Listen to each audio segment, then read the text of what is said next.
Good afternoon, and welcome to this virtual edition of the Pierce Literary Festival 2021. The tragic events that occurred in the United States over the past year focused the attention of all of us on the Black Lives Matter movement. That movement and the issues of racial and social justice at the center of that movement are important issues, not just for the United States, but they are important issues all around the world for citizens and societies everywhere. I want to congratulate the faculty and the students of Pierce for engaging this theme, this very important current theme this year, with such openness, such creativity, and such passion. I also want to take this opportunity to thank our distinguished panelists who are joining our community today for this discussion. Dr. Deborah Jewell-Sherman of the Harvard Graduate School of Education, and Dr. Gislaine N of the Nellie Mae Education Foundation. We look forward with great anticipation to the dialogue and to the engagement. And so I turn it back to our panelists for the opportunity for learning for all of us that is in front of us. Thank you for sharing this experience with us. Good afternoon. Welcome and thank you for joining this panel discussion. My name is Maria Horomidi, and I'm in the 10th grade A Lyceum. Before we move on, I would like to inform the audience that they can ask questions in the chat, preferably in English, and we will discuss most of them later. Now, kindly let us outline today's topics. Hello, everyone. My name is Kea Trifoni, and I'm a senior, which means I'm currently in the 12th grade. We feel very honored to have you all here with us today, as well as our guests, Dr. Deborah Jewell-Sherman and Dr. Gislaine N. Today, we will be talking about Black literature and touch upon topics of cultural heritage, media, and the Black Lives Matter movements. Before we move on, let us introduce our guest panelists. We feel very thankful to have you here today. Dr. Jewell-Sherman serves as core faculty for the Doctorate of Education Leadership Program at Harvard Graduate School of Education, being the first woman professor there. She has been awarded not only for her teaching skills, but also for her remarkable humanitarian efforts of enforcing equality. It is an honor to have you on this panel. We also sincerely thank Dr. Gislaine Ngounou for being here. She is Vice President of Strategy and Programs in the Nellie Mae Education Foundation. She's an expert in education, resolutely supporting human rights, social equity, and justice. It is an honor to have you with us, Dr. Ngounou, and we're very sorry that you'll only be here for 50 minutes. Let's also meet our student panelists. We have Marilia Damaki, who is a student in IB1, 11th grade. Mara Tourni is here with us. She's in the 10th grade, A Lyceum. Yasmin Samolada in A Lyceum, 10th grade. I present Angelos Kotsikas from the 9th grade, C Gymnasium. Last but certainly not least, we have our youngest panelist, Mariana Arieti, who is at Alfaki in A Gymnasium, 7th grade.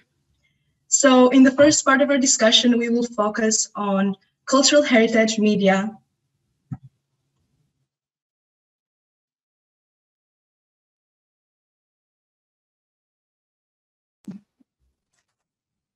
Mariana?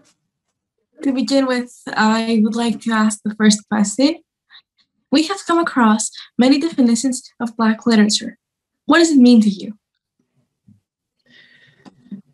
I'll go first. First off, let me thank all of you for having us here. It's our delight. As to the question, Black literature is literature written by African Americans about the African American experience. And it goes from the slave narratives all the way to the present. There's wonderful literature written about African Americans, but we think of Black literature as that literature written by authors who are African American or of African American descent about the Black experience. Thank you, Dr. Sherman, and hi, everyone. Thank you for having us. Thank you for having me here. I completely agree with I call her Dr. GJS. And as a Black woman who is an immigrant to this country, I define Black literature as the vastness of Black literary tradition, which includes African American literature, African literature, Afro-Latin literature, there's Haitian literature, there is Black literature in Cuba, and much more. And I also think that Black literature cannot and should not be written by white people. We have for far too long been the subject of the white gaze. And I particularly think about the words of Toni Morrison, who says, "Our lives have no meaning, no depth without the white gaze." And I have spent my entire writing life trying to make sure that the white gaze was not the dominant one in any of my books. I know some of you have studied the great works of Dr. Toni Morrison, and to Dr. Jewell-Sherman's point, Black literature is literature written by Black people about Black lived experiences.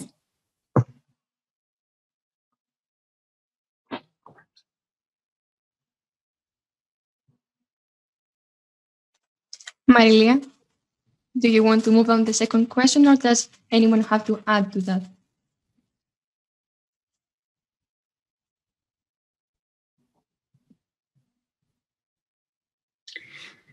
So, what is your opinion on the contribution of Black literature to the civil rights movement throughout the years? I believe that Black literature, African-American literature, just like Black music and the Black church, were supportive of and lifted up people as they were engaged not only in the civil rights movement, but throughout the history of the African on these shores. So it certainly inspired people to think differently about their experience in the United States, but I don't want it just to be relegated to the civil rights movement. I think that the work of people like Phyllis Wheatley, who was a slave, and Ida B. Wells, who was a poet, their writing, along with Frederick Douglass, who was writing during pre-Civil War and the abolitionist movement, all of those writings were to inform the greater society and to embolden and uplift those who were subjugated, and to say to them, you are not a caricature, you are not someone that other people get to define, that you are, that you have value and worth in your own right. During the civil rights movement, the literature was, informing people that I am a person, I am a man, I am a woman, I have value, and I'm not going to let anything turn me around, turn me around, turn me around. That was one of the hymns that was sung. So I think that it's literature that has moved us through the ages as a people to believe in our own self-worth, in our own ability to define our destiny. And it provides a shared language and shared experience. Gislaine? Well, you've covered it. When I saw this question, I thought Dr. GJS needs to start with the answer here. I would say, as someone who was born and raised in the 80s, Black literature from the civil rights movement era also has informed our lives today and continues to inform how we strategize to fight for change and fight for racial justice in the world. And I've also come to learn that back then, even though all of what Dr. Sherman is describing existed, archives and other sources weren't immediately available, because of the history and the practice of injustice. So it's taken decades for some of these great works to actually come to life and be valued and celebrated for what they are. Mm-hmm. Books like Native Son, and The Invisible Man, Richard Wright and Ralph Ellison's contributions to the literary literature were books that gave people different perspectives on the Black experience. As Dr. Ngounou said earlier, in the words of Toni Morrison, for too long, descriptions of Black people in literature was, it was the work of other people who hadn't shared the experience. So as defining as something like Uncle Tom's Cabin was, it was a caricature in lots of ways. It raised sympathy because it depicted slavery, but it wasn't a real depiction of the horrors of slavery. It needed to be written by people who were actually experiencing that.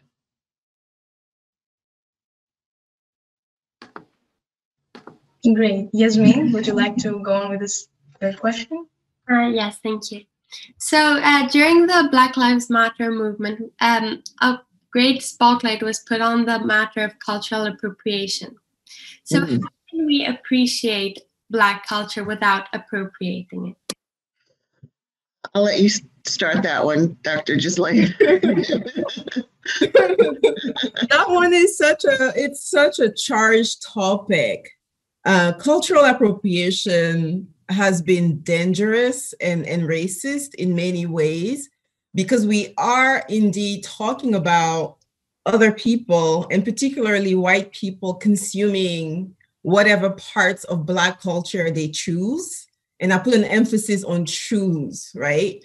From a group of people who have been systematically denied rights and are mocked, dismissed, and penalized for actually embodying their own culture. I think about Black hair, I think about Black ways of speaking, dress, style, dance, music. I intentionally wrap my head today, right? Because I was born in a place where that is part of my cultural heritage, and it's part of celebrating the strength of who I am.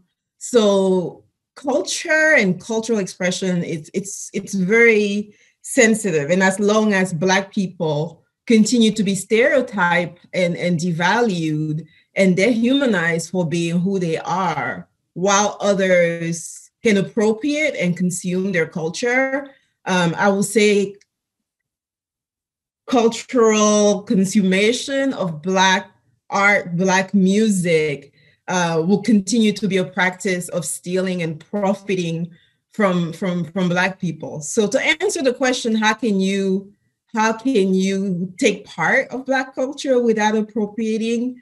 I have a question, right? Like, I asked why it is so important to others to like take part of Black culture. Why isn't it okay to be able to affirm it by supporting, by investing, by building relationships with Black people in Black communities without trying to embody its elements, right? So we have lots of manifestation of consummation of Black culture going wrong, Blackface, white artists doing Black dance moves and are celebrated for how cultural and inclusive they are, but Black artists being talked down for doing the same. So it's tense.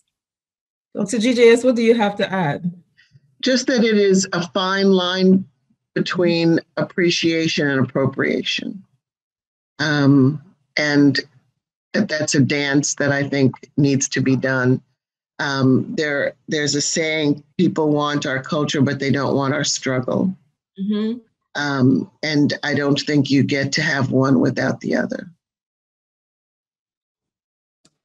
Definitely. And also nowadays with the cancel culture, it's also become kind of easier to, call out white artists pretending to be Black with their skin color and skin tone and dance moves. Mm-hmm. Thank you very much. So Maro, would you like to go on with the next question? Yeah, sure. Okay. George Floyd's assassination marked the beginning of global movements. So why was, in your opinion, George Floyd's murder the main driving force of the eruption of these movements and protests?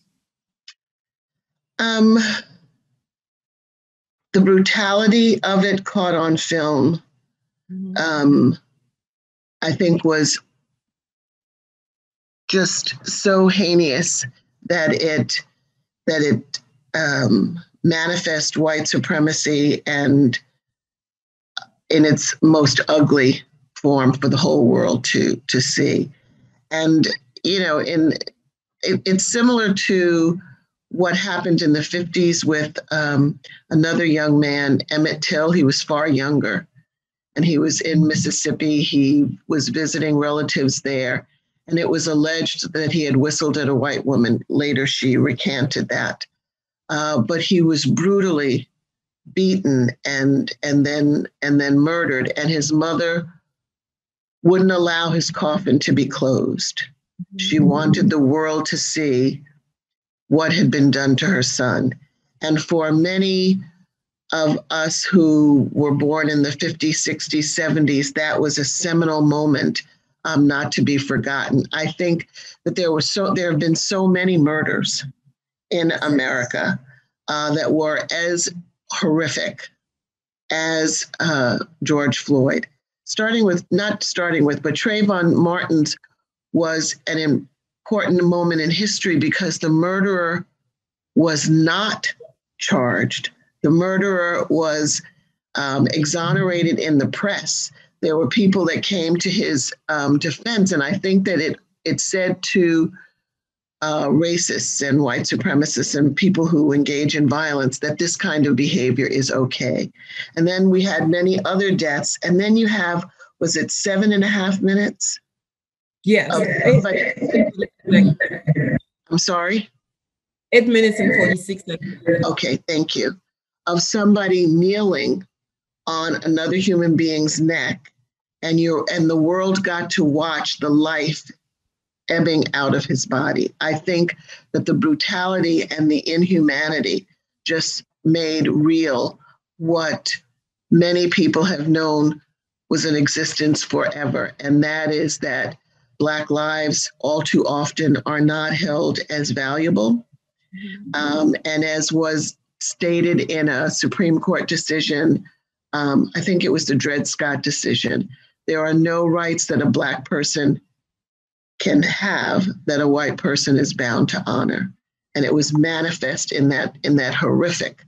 And I think that following President Obama's election, that there was a perception in the world that the United States had made significant progress, that the Constitution and the Declaration of Independence that we're so proud of was actually becoming a lived document. And so I think that that's another reason why this video said to the world, they're not walking the talk at all. That that the racism and the lies are still manifest. And social media is the last point that I want to make. In a nanosecond, that video was shared throughout the world. And praise God, young people like you, like yourselves, in countries throughout the world, as well as in America, said, no, this is not who we are. This is not what we're willing to accept, and we will protest. And the protests around the world helped magnify the cause. G? You've covered it. But like when you mentioned Trayvon Martin, like the fact that the killer was exonerated created so much outrage, and the creation of the hashtag Black Lives Matter in 2015, which eventually grew to the Black Lives Matter global network, right? So while the George Floyd's murder was surely so poignant and significant, it wasn't the only catalyst to the kind of global outcry that we saw. Like after Trayvon Martin, the hashtag Black Lives Matter, people, being just sick and tired of being harmed and criminalized, Black people, allies, young people have grown and leveraged strategies from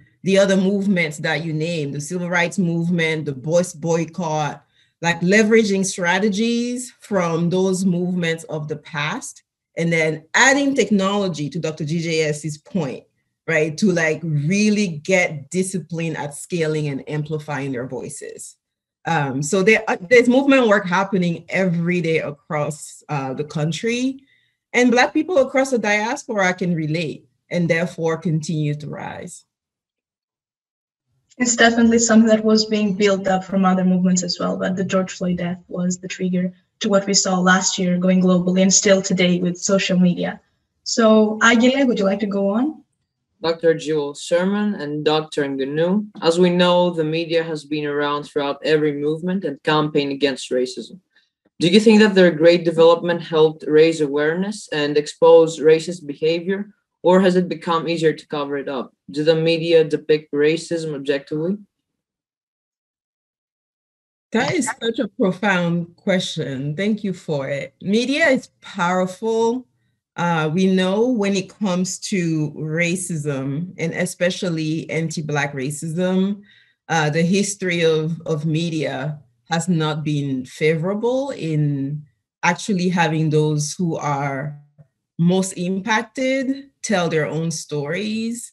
And we have a long history of media being controlled by those who maintain the status quo and benefit from power and oppression. So when we consume media and we listen, we always have to ask ourselves, who's telling the story? And what are their self-interest? Who are they centering in the stories that they are telling? Here in the United States, we've lived through 4 years of alternative facts and are recovering from that. And those 4 years of alternative facts, right, like were backed up by and reinforced by media that continuously devalued Black lives. So therefore, I would say representation in media is really key. It matters a lot. And I am thankful for media who value the presence and the voices of Black journalists, Black storytellers, and activists who are doing this work daily and use their platforms to tell the truth, even when it forces us to face the ugliness of who we are. And I'll say representation matters and also forces accountability, right? Like I think of the works of Hannah Nicole Jones and the 1619 Project, who beautifully paints the story of, you know, slavery and, you know, from slavery to to Black wealth, the free labor of Black people who built the institutions of the United States, and the work of organizations like The Roots, who really are invested in telling the truth, right? And going against the current narrative of telling whitewashed, really tempered stories that keep people comfortable. I would add that during Ronald Reagan's presidency, there was a change in what was required of public broadcast. Prior to the policy shift, news reporters had to at least pretend to give a balanced story. With that change and the emergence of social media, you have media markets that are geared to certain ways of thinking. So when you turn on the nightly news in America, there's not even a pretense. Well, on the major channels, there's sort of a pretense to give a balanced perspective. But if you don't want to hear the facts on as we believe they are, you can go to an alternative media outlet and hear fake news. You can, you'll hear affirmed the things that are racist. Or so, for example, when Trayvon Martin was killed, the national news gave one story, but he was vilified in, say, on Fox News and then in some of the other news outlets. So people aren't exposed to the truth. You can turn into a station and just hear more of what you already believe. Your views are not challenged in any way, which is dangerous, because you're just getting one monolithic perspective. And so I think that on the one hand, social media has been of benefit because it's accessible. So the journalists that that Dr. Ngounou was just talking about, they have multiple outlets. You don't have to be you don't have to be rich. You can, podcast or Twitter. There are lots of ways to get your message out. By the same token, though, that happened with QAnon or with white supremacists. So, Angelos, it's a benefit, but recently I called him ex-president, ex-con, the former president, I guess is the right word. His Twitter account was closed down. His Facebook account was closed because he was sharing hate and coded messages that weren't very coded. What were they called? Dog whistles? Dog whistle. Yeah, like Make America Great Again really was Make America the way it was in the 40s and the 50s, where white people had all the rights and other people didn't. So finding a way to use social media appropriately so that it elevates and informs will be a challenge that you all have to face. I understand. Thank you. I would also like to add that if we think of arts as a kind of media, they could have a positive impact on the Black Lives Matter movement and all the other movements, as they may have encouraged people to think more positively and express their opinions on matters like racism, and understand that they are not alone. Thank you, Maria. Yes, absolutely. And social media today, as well as representation, a really big issue that us younger generations are trying to work on, but we definitely have a long way to go. Yasmin, would you like to continue? Yes, of course. So during the Black Lives Matter protests, we saw people tearing down statues of historical figures who used to be slave owners. So what is your opinion on the matter? Do these actions contribute to a better future, or do they delete history? I just wanted to kick this off because when I'm not in Cambridge, I live in the city of Richmond, which is in Virginia. Virginia was the home of the Confederacy. Richmond was the capital of the Confederacy. And there was a street called Monument Ave that had statues, huge statues of Confederate generals all down that street. And I remember when I first came to Richmond in 1995, driving down that street and seeing Robert E. Lee and, just thinking, where am I? This is 1995, and this was the Civil War, 1861 to 65, so they were glorified. Most of those statues have been taken down, and I, for one, am gleeful. I'm gleeful about not having to see them, and in the school district where I was superintendent and in districts throughout the South, names are being changed. Every single school district, I think, in the South had a Robert E. Lee.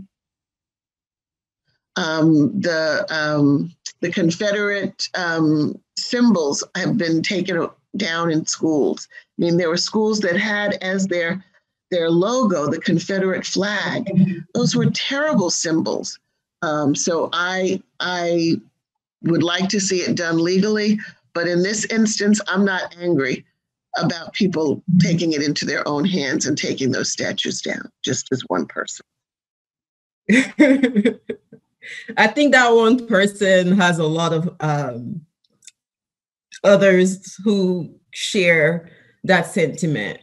I'm also very glad to see these statues, these monuments come down, either because local institutions decide to listen to the outcries of the people, or people take matters into their own hands, because those are ugly and painful.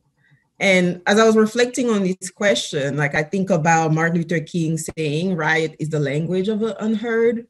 So when we continue to not hear people, what does it say about the value of a society that persistently refuses to protect and uplift people who have been marginalized and people whose free labor built the economy of a country that continues to oppress them, but at the same time, wanting to stay committed to uplifting owners of enslaved people and racist figures, right? What does that say about the values of a society? So I'm really glad too. And I'll say, we just talked about media and propaganda and how dangerous it can be. Most of the Black Lives Matter protests we saw on the news and that you saw were peaceful protests. And we have to remember that, right? So depending on which media we read or listen to or watch, the narrative can be twisted just enough that we see protesters are people who are just committing these crimes out there.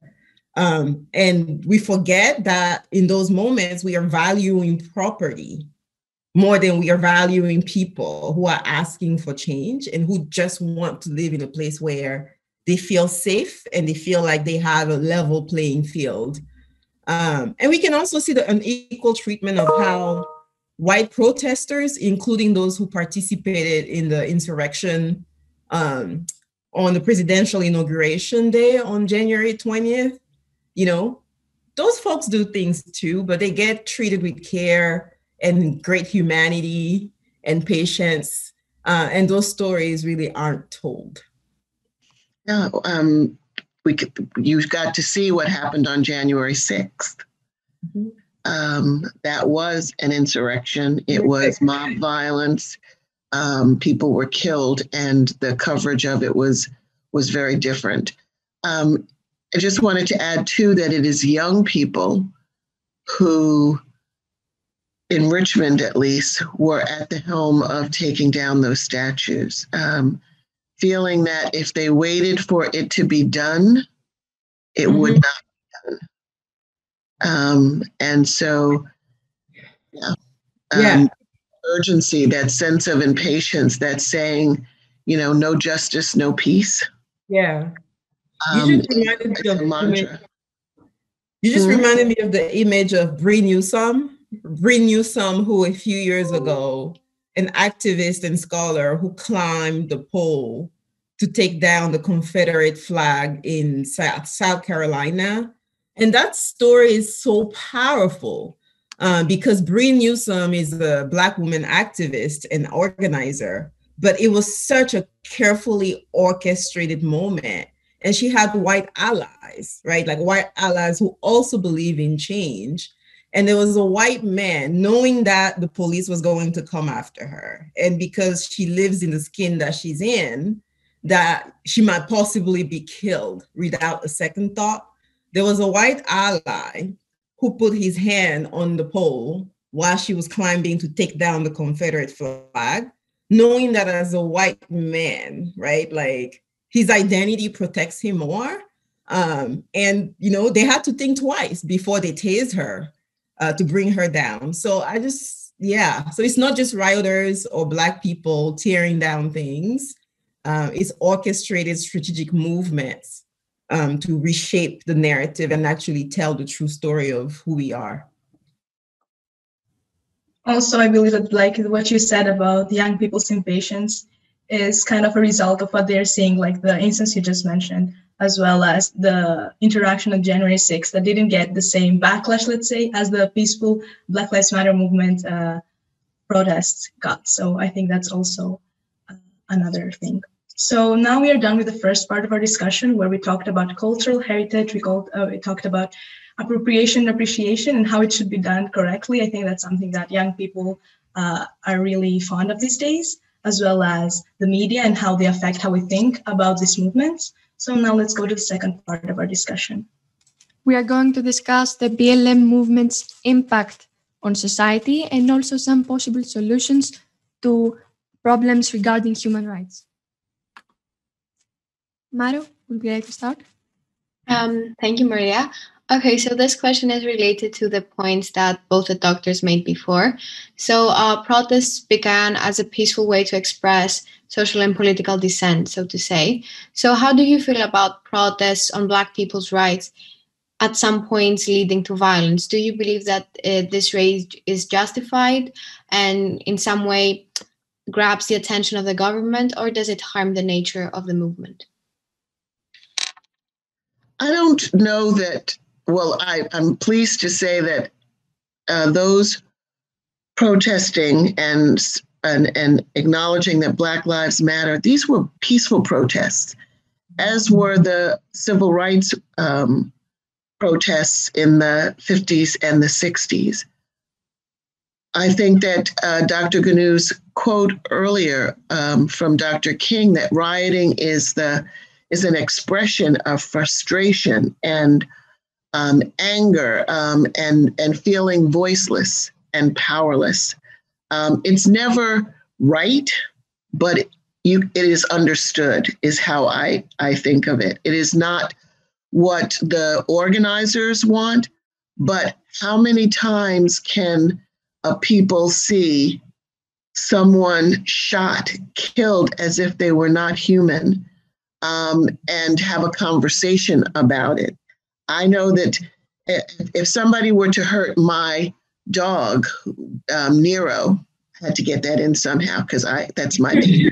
If somebody were to hurt my dog, they would be signing their death certificate. I mean, I would go absolutely, I would not be DJS anymore. I would become this crazy woman. How much, I'm saying that in part in jest, in part very seriously, but the point is that if you hurt something, if you hurt someone that matters to me, I don't have a conversation about it. I'm enraged. And these were people who have experienced subjugation, oppression, murder, and police officers who don't even get a slap on the wrist. It's just no justice, no peace. You know, if there isn't going to be justice, then why am I even playing in this game? And I'm not anti-police in any way. My sister is a retired police officer. I want Black people to be treated by the police the way they are in white communities. That is, you first, try to understand what happened, or if you have to hold somebody, then you grab them, you don't shoot them. How can you justify shooting somebody in the back 7 times when they're in a car in front of their children? Those are the kinds of activities that engender rage. Mm-hmm. And no one gets to tell any of us how enraged we should be when an injustice has been committed on us. Mm-hmm. Dr. Ngounou? Yes, I'm thinking about how protesters, like peaceful protests, nonviolent protests, protesters who just simply like stage sit-ins are systematically met by police violence, right? And police violence that escalate whatever is happening in moments, because protesters, especially where Black crowds are gathered, even when those crowds are diverse, like we saw this past summer, but Black people are there, right? Like are met by violence, tear gas, arrest. And, I would say personally, I am anti-police because I think about the history of policing in this country and around the world and how they were created, right? Like they were slave patrol. And I don't think that the work that has been done so far has led to any great sustained reform. And Black people and people who are consistently oppressed are enraged. I'm enraged. I'm very angry all of the time when I see the news, when I hear of another Black person who's been killed or a Black child who's been arrested or criminalized for simply existing or having a temper tantrum at school. So I do believe that the rage is justified. And unfortunately, I do also believe that government is complicit in the criminalization, the maintenance of systems of injustice in this country and around the world, right? Like, I don't want us to think this is only happening in the United States. Black people globally are subjected to laws and practices and behaviors by others who perpetuate anti-Blackness and racism consciously and unconsciously, right? Because we've all internalized a degree of it. Okay, so the situation is understood because Black people have been struggling for such a long time. Clea Trifoni?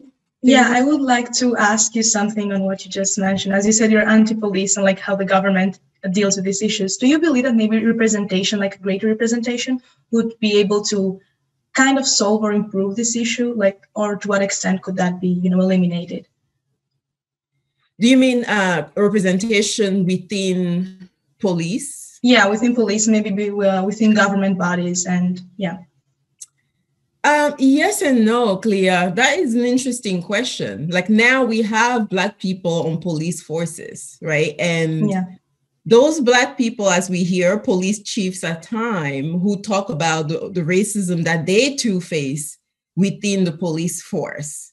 So it's not easy. And as individuals, they can't alone, because they exist in these structures, they can't alone dismantle the structures just by being. I do believe that representation does matter. And we recently had a round of elections that led to some historical results here. I think voting matters. I think people understanding the power that they have to elect people who actually believe in uplifting and resourcing communities is really, really important. But I really don't believe that the police state, because by design, it's flawed. I don't believe that the police state is going to get us there. Thank you. Thank you for your answer. Mariana, can we have your question now because it's relevant? Okay, so does the stereotype against African Americans affect other public sectors apart from the police force, such as the education, healthcare, and the judicial sectors? What policy can we implement to ensure fairness in these sectors? I think that the racism in our country is historical and it is pervasive. So it affects every aspect of our society. The fact that while the majority of public school students in America are children of color, the vast majority of their teachers are not. How do we increase the numbers of teachers of color before our students? We're doing this festival virtually because of the COVID pandemic. The COVID pandemic has disproportionately affected Black and brown people in America in terms of the death toll. So I don't know of any aspect of our lives that hasn't been affected by the systemic racism that is pervasive in our country. The fact that Dr. Ngounou and I are at Harvard is in some ways an anomaly. It is something that has happened over time. We both stand on the shoulders of people like W.E.B. Du Bois, who was the first doctoral candidate at Harvard. But, the struggles that he had made a way for the persons who came after and so forth. And so the work, Dr. Ngounou, on the first day of class, what my students hear is, to whom much is given, much is required.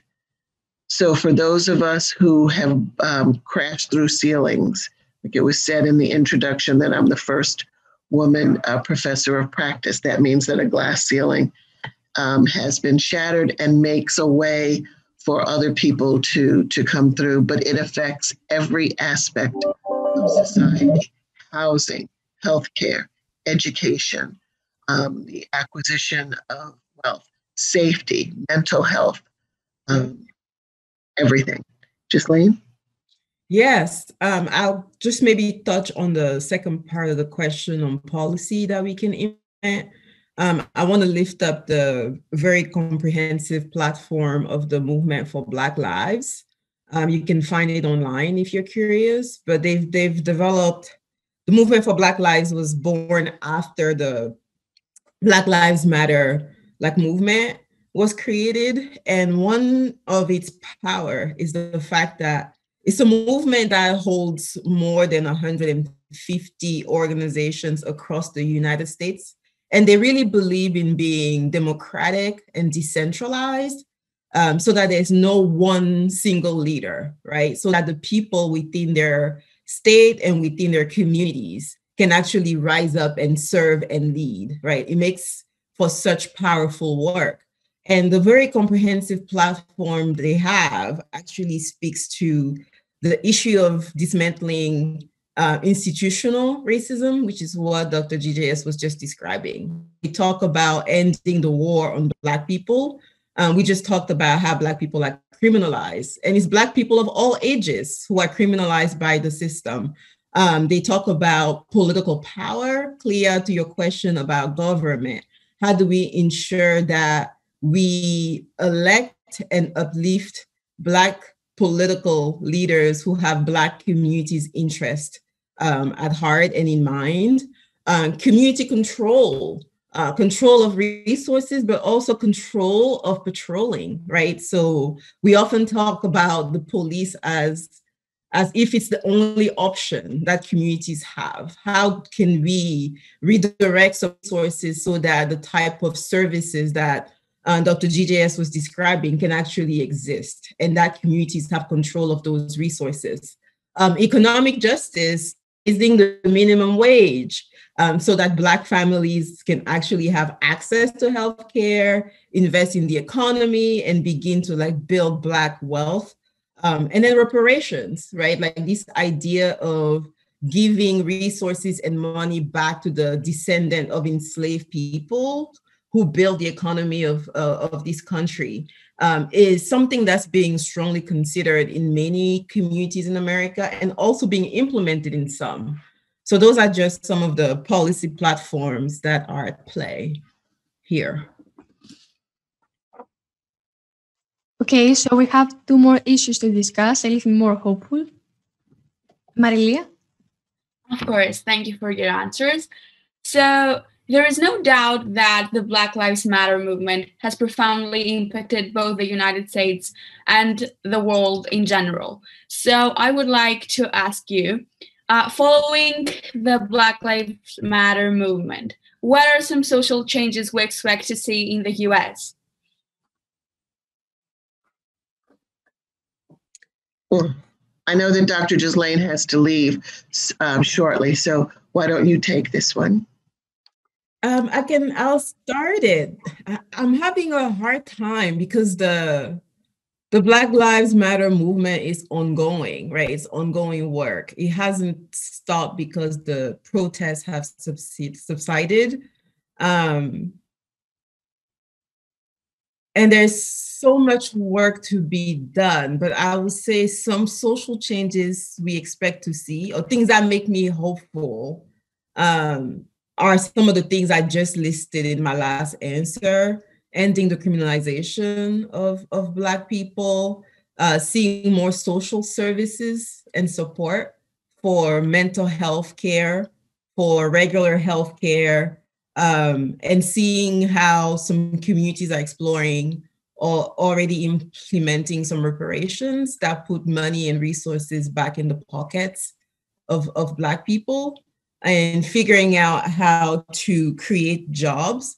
And on a personal level, as an educator, I think social changes in the landscape of public education, where we make all the attempts that we can to, I call it, decolonize the curriculum, change the kind of books that young people have access to, teach young people to read critically and analyze and ask questions, and push and exercise their voices. So I'm gonna uplift a few organizations that are doing that work here in the United States. I want to uplift #DisruptText, an organization that was founded by educators who really are doing just that, right? Disrupting what's known as the classic canon. We shouldn't only read Shakespeare. Where is Black literature and how do we uplift it? I want to uplift the work of the Abolitionist Teaching Network, who leverages abolitionist practices from the movements of the past and bring them into public education. And I want to uplift the work of the Center for Anti-Racist Education and Leading for Justice. So these are organizations that are really moving the agenda on how we transform public education to be more anti-racist and centered on racial equity.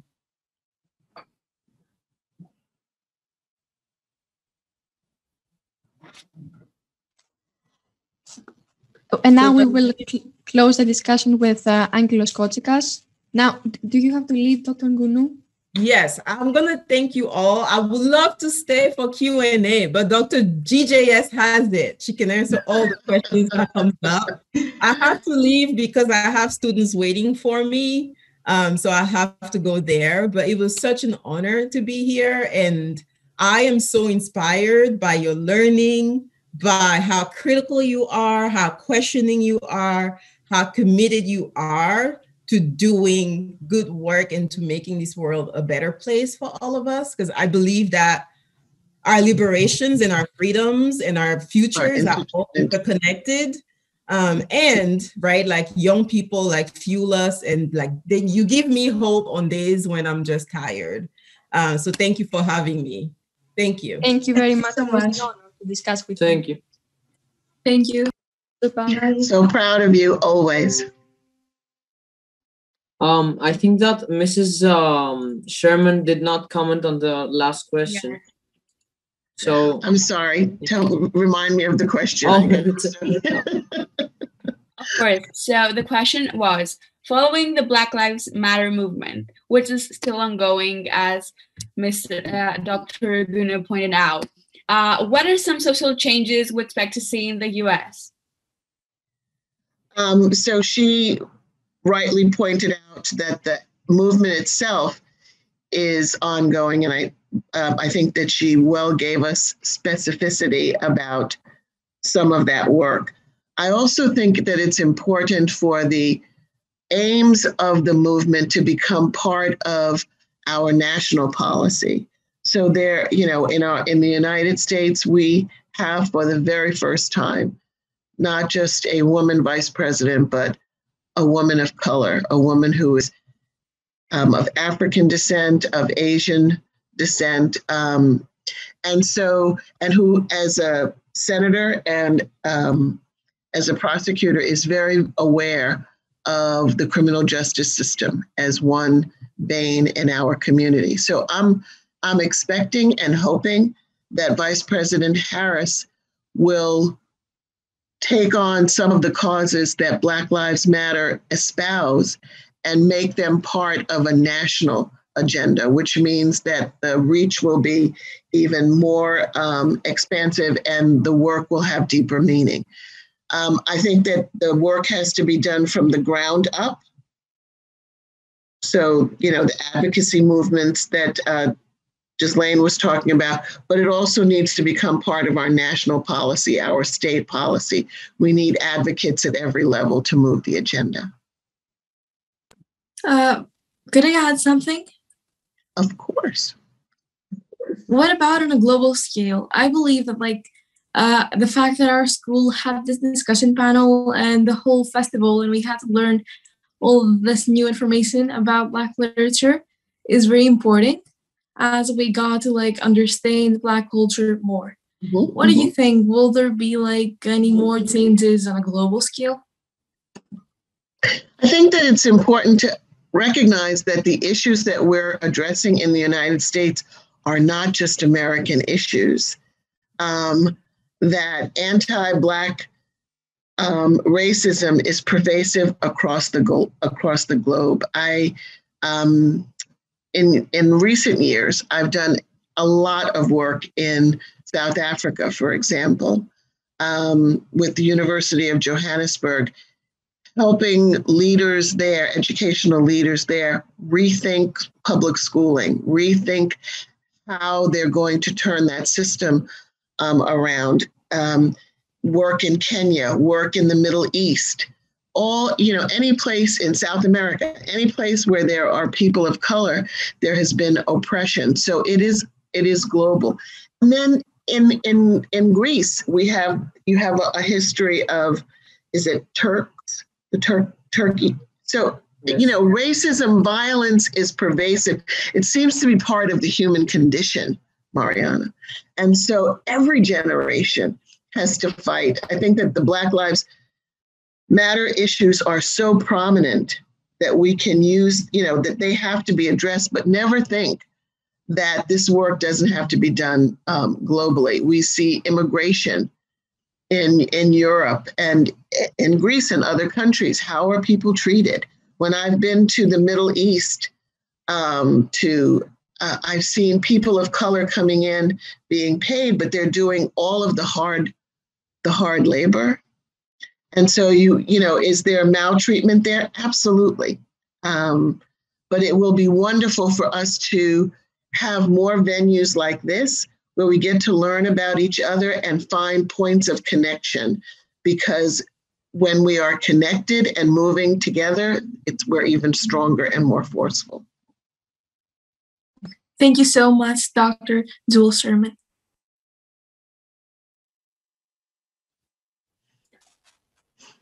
Okay, so I have the last question. So the Black Lives Matter movement had repercussions on a global scale. After the protests, what can we do as citizens to continue fighting for human rights?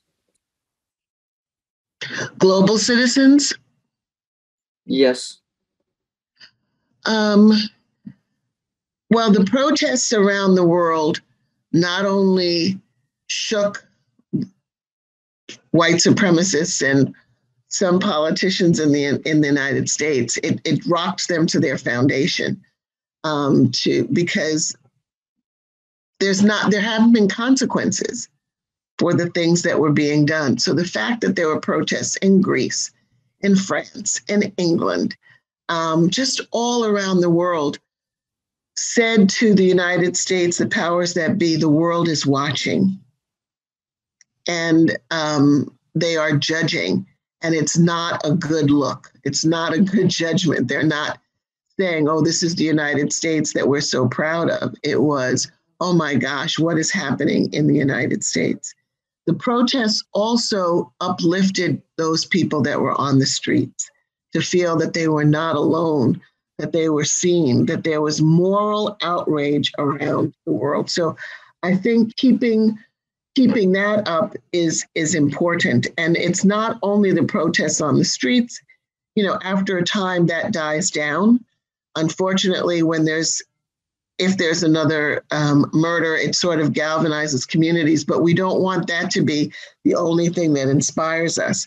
Dr. Ngounou gave you some organizations that people can join or read about, be part of.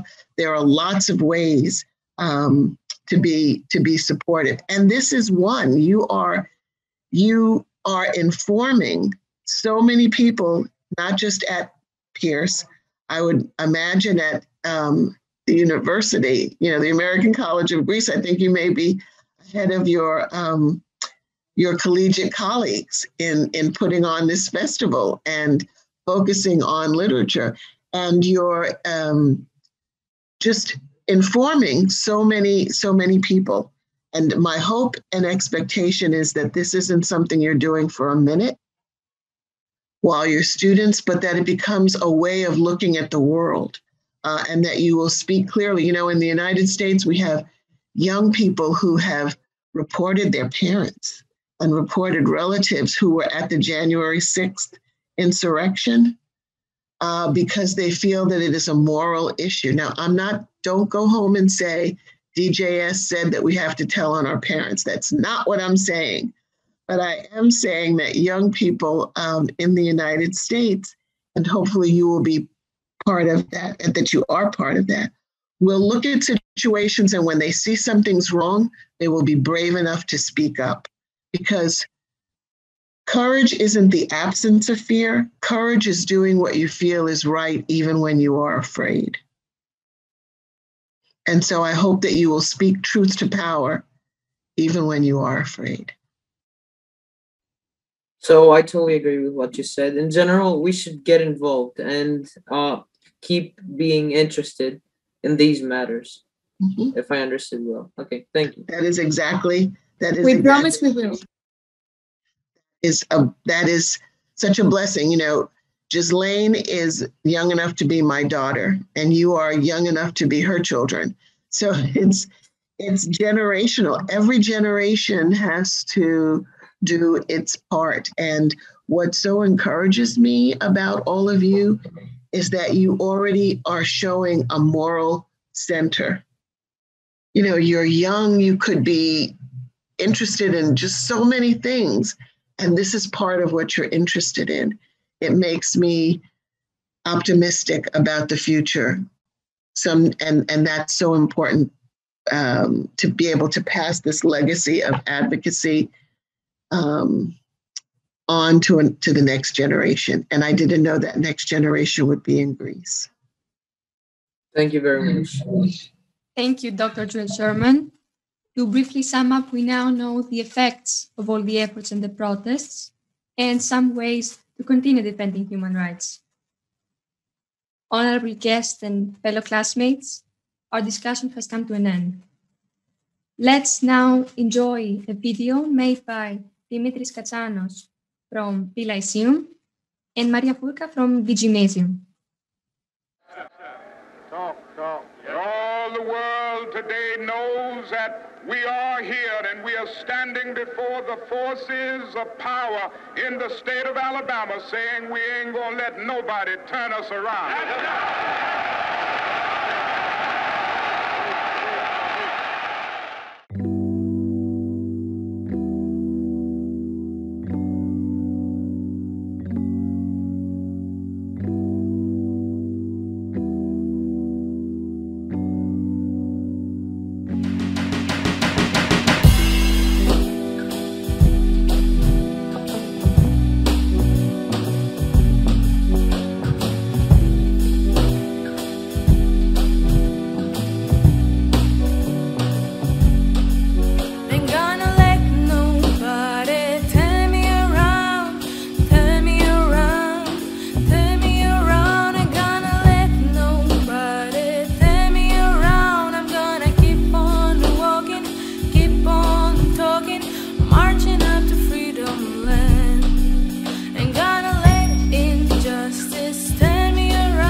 Reading, I can't see the rest because it's a thing, but reading, let's say, and excitement in general for Black literature. How to promote excitement? Yes, excitement about reading, and especially in Black literature, because it is a topic that may be hard for some people or that they may not be familiar with. So, you know, if you're an educator, a way to get people excited about literature is to use different pedagogies. I mean, you can introduce different books with music. You can I think an interdisciplinary approach would be great. So that you're not just reading the literature, but maybe in social studies, you're aware of the time, the time period that this is taking place in. What was the music like? What was society like? I think, I've always loved literature, so it wasn't hard to get me to read. But when people made it something that I could touch, something that related to my world, then I wanted to find out more through the reading. So I think if you know the stories in the literature, that you can get people really excited about what was, just get them excited and make them curious to learn more about what life was like at a particular time. There's a book called The Warmth of Other Suns, which is a book I read a few years ago, and it just moved me because of its historical significance.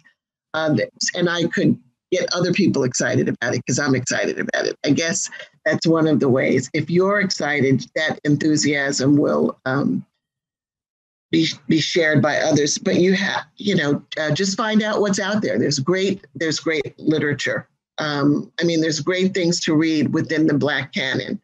If you like poetry, there's poetry. If you like suspenseful kinds of things, there are books about that. It's not all going to be historical. Be enthused and other people will be enthused with you. Great, thank you. Someone wrote in the chat, in the 1990s, I had the privilege of attending college in Washington, D.C., which is home to a large and very vocal Black community. Mm-hmm. Back then, there were always issues with equality and rights, but generally people seemed to get along quite peacefully. For us on the other side of the Atlantic, it seems outrageous that such a chasm exists today in modern America between races, mentalities, etc. What is the main reason, in your opinion, that we have arrived at this point today? Meaning in America that there's that the chasm still exists? Yes, the chasm still exists in America. It's hardwired. There have been times I taught yesterday, and one of the things that we talked about was that America has had times when they could do the right thing and they blinked, meaning they didn't do it. So after the Civil War, we had Reconstruction, and Black rights were protected. But the Southern economy, people in charge of the economy protested, and Northern economy wanted the goods from the South. And so instead of keeping the troops in the South to ensure that Black people would be protected, they blinked. They withdrew, they changed the policy, which led to Jim Crow and the resegregation and the re-enslavement, really, of Black people. They just couldn't call it slavery, but Jim Crow was the second wave of slavery. After the Second World War, the United States had the chance in building suburbs, communities all over the country, to make them integrated. If they had integrated them, then people would have had to come together and live together. But the United States blinked. They said instead, we're going to build the suburbs and make them segregated. So it's economic power, not wanting to share that. It's a belief by some in the inferiority of Black people, something that they've had to come to believe to justify the Declaration of Independence that says all men are created equal, and yet you have slavery. So if I can make the slave not human, then I'm not in opposition to the Declaration. It's in our DNA in this country, which is unfortunate. There are lots of good people, strides have been made, but the systems are set up to perpetuate this kind of racism. There's a saying that systems are set up to get the exact results that they get. So in the United States, we have a system that is set up to keep people divided, to keep people separate. And there have been forces throughout time that haven't wanted white and Black people to get together, because if they got together, they would overthrow the powerful. So it is our reality, and every generation has to fight it. And we take like 3 steps forward and 2 steps back, because we don't stay engaged long enough. It's hard work. And people get tired. I thought that some of the struggles that my generation fought would not have to be fought again. You know, the person was talking about what was happening in the 1990s. Well, I'm the 60s and the 70s. I thought that they wouldn't have to fight these fights anymore. And yet young people in my country, just like you, they're still fighting these issues. So I don't have an answer for that, except to keep fighting. Thank you. Before we move on with the next question, let me say that the audience says that they feel very honored and enlightened to hear perspectives, and they're so grateful for your contributions. So moving on to the next question from them, is Black African-American literature taught in schools so students can learn the truth about what happened in the past to Black people? I assume we're mostly talking about the US educational system. Yeah, you know, that is a fight. There are places where books are forbidden. You wouldn't think that that would be happening in 2021, but there are places that don't want certain books written. That's why it's so important for there to be educators like Dr. Gislaine Ngounou and my other students who will be leading school districts the way that I led the school district in Richmond. Because I was the superintendent in Richmond, Virginia, yes, Black literature was infused throughout the curriculum, from pre-K all the way to the 12th grade, because it's not just important for Black children to learn what happened and to have multiple perspectives. It's important for all young people to have that knowledge, just as you have it. I think, you know, there was a song from a musical called South Pacific that I loved as a child, and it said, you have to be taught to hate and fear. It has to be drummed in your dear little ear. You have to be carefully taught. You have to be taught before it's too late, before you are 6 or 7 or 8, to hate all the people your relatives hate. You have to be carefully taught. When we educate people by exposing them to Black literature and other kinds of literature, then we make them critical thinkers and make it harder for them to hate other people, to hate people that they don't know. They come to know the complexity of different people, which makes you think of the world differently. So, but it depends on the leaders, and a lot of communities fight it, but the person in charge gets to make a lot of those decisions. So it's important that there are Black people, brown people, and allies making the decisions about curriculum. Okay, I agree that it's very important to be aware of the struggles of Black people in order to be educated and help support them. Some people have noticed that the more diverse societies become due to migration and immigration, the more racism raises its ugly head. How do you see this issue being addressed globally?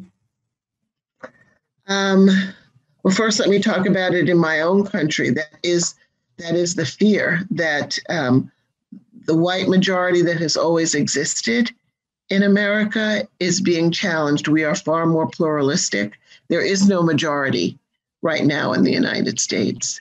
It's very diverse. So there are people who don't want to give up what has historically been their power, their privilege. And I think that that's what we're seeing throughout the world. There is a perception that the pie is fixed, that there's only so much. And so if I have to share it with you, then I'm going to have less. It's a zero-sum kind of mentality, as opposed to seeing other people as enriching and maybe expanding the pie. If you think of diversity as adding to the global wealth and or the wealth of a community or of a country, then you're not going to be as fearful. If you feel that they're going to take something away from you, then it inspires fear. So how do we help people see that that together we can make more, as opposed to more people means less for each and every one of us? I agree. And also I believe that what you said in the previous question, that the way leaders work and the way they guide the rest of the people is very important as well in reaching this, let's say, thing of realizing that we need to enrich that pie, not that somebody else is going to grab it from me if they have equal rights and justice is served, definitely. So another question is, are human values and good citizenship a major part of every school curriculum? In your opinion, is there a weak link somewhere in the educational system? I can't speak, you'll have to inform me of how things are done in your country. In mine, every school district operates its own curriculum. Different states give some guidance, but there are 50 states, so that's 50 sets of guidance. And then the federal government issues some guidance, but they don't have the wherewithal to affect what's taught on a day-to-day basis, if that makes sense. So it's more that the feds and the states tell you the standards that they want you to meet, the objectives that they want you to meet. But how you meet them, you might use multicultural curriculum or you might not. If they say that you have to understand different people, what books are they using to ensure that happens? So those decisions are made in communities, and depending on how the community thinks, it may or may not be endorsing human rights. So it's very idiosyncratic, unfortunately. Angelos has his hand up. I would like to ask something about racism in general, but I think that we should read the chat questions first. When we finish, I think I could ask. Okay. Thank you. Okay. We have been discussing in depth the role of media in this situation. So, does the media have to be impartial or to be just? The media is a money-making entity. And so they're going to be impassioned about some things, and they're going to try to be entertaining. They're going to, they're not the people that can accurately tell the story all of the time. When I was a superintendent in Richmond, I was in the news too much. But what I had to realize is that their job wasn't to tell my story. Their job was to ferret out news and to make it newsworthy so that they could sell airtime or newspapers. So I think that the media is going to be what the media is. I think that they should have a social justice lens, but that's what I think. I think that what we as citizens have to do is rely on other ways to get our messages out. And so things like Twitter and Facebook, and none of which I had when I was superintendent. They're relatively recent things, but now I could get my message out in ways that I couldn't before. Before, I used to have to depend on a reporter, and reporters tend to want to tell the bad news. Have you noticed that? That, if something wonderful is happening at Pierce, people aren't always knocking down the door to say, oh, those fabulous students at Pierce, did you see the Black Lives, the festival that they had? I mean, you may get some news, but let there be a problem. And the media trucks will be there, the cameramen will be there. It's just the way the media is. So I don't know that we're going to change that, but we can get our message out in different ways, and I'm grateful. Yes, definitely the rise of social media has made that possible. I'm pretty sure that if you had Twitter when you were a superintendent, you could have spread your story much more accurately, for sure. Yeah, but unfortunately, everybody can be a journalist now. Yeah. So somebody can set up their own blog and they can be very supportive or they can be outrageous. It's read. So I think that the job for us is to be critical consumers of the media. My brother, for example, triangulates his media watching. He listens to American media, he listens to the BBC, and he listens to Al Jazeera. Because he figures that in listening to those three, he can figure out what's true. He has a better sense of what's true. Most of us aren't going to watch three different news outlets, but we can at least be critical when we're watching the news, not take everything as gospel or as fact, but be questioning. So the next question that he had from our audience is that the BLM had an impact on the world and brought the issue of racism to light once again. Could this be the beginning of a worldwide movement? What more can be done moving forward? I pray that it's a worldwide movement, that social justice, as it affects all communities, will become a priority. And I think that, activities big and small, this one may not be in every country. I wish it were your festival. But I am going to take the recording when it is shared with me, share it at Harvard. So I hope I have all of your permissions to share it with my students as an example of what could be done in community. Dr. Ngounou is going to share it through her network. So that's a small way to get out.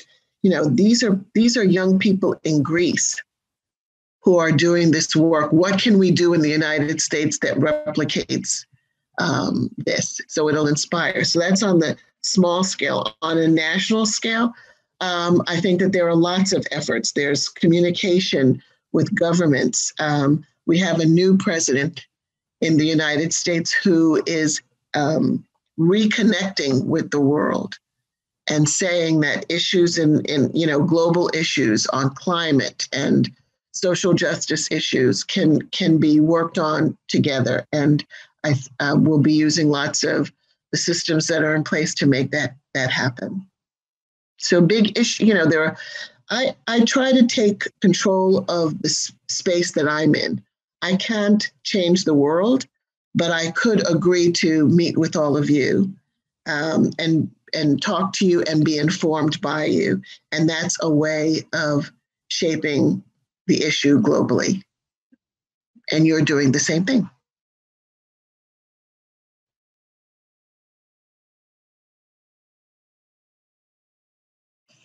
Are there any more questions? I think there's a last one. Okay.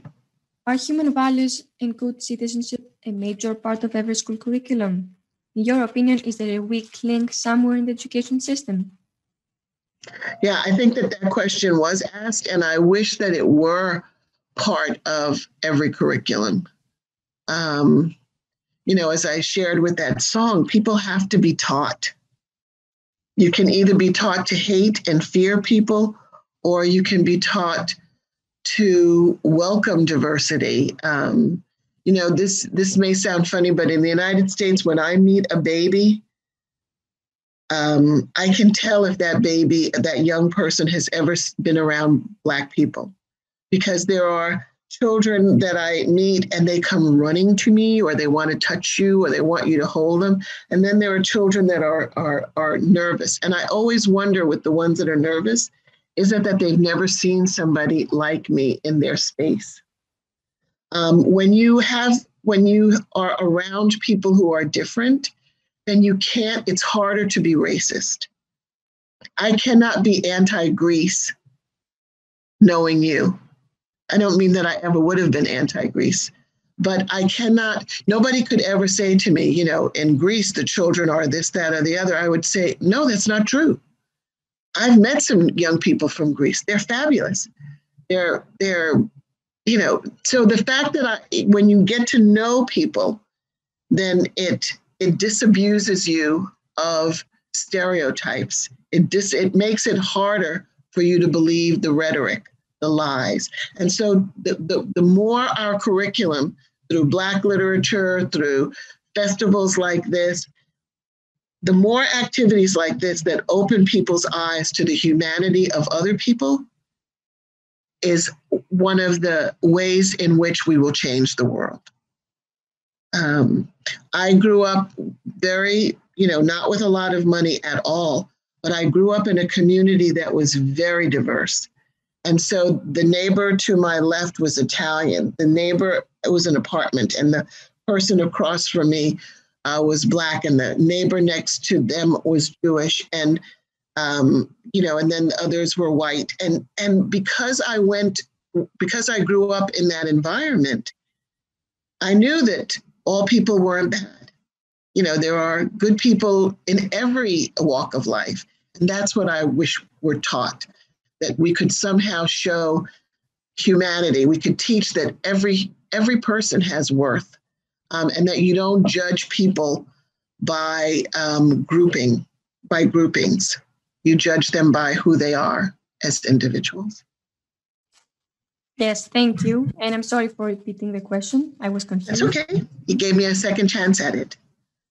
And your insight was very nice. Very nice words. Claire, I think we can end the discussion now. Before we do so, I think Angelos had a question. Yes, thank you very much. Yes. Yeah. I really wanted to... Angelos? Yeah, Angelos, okay. Yes. So I was really into learning for this question. I really wanted to listen to your answer. Where does racism stem from? What is the cause of this phenomenon?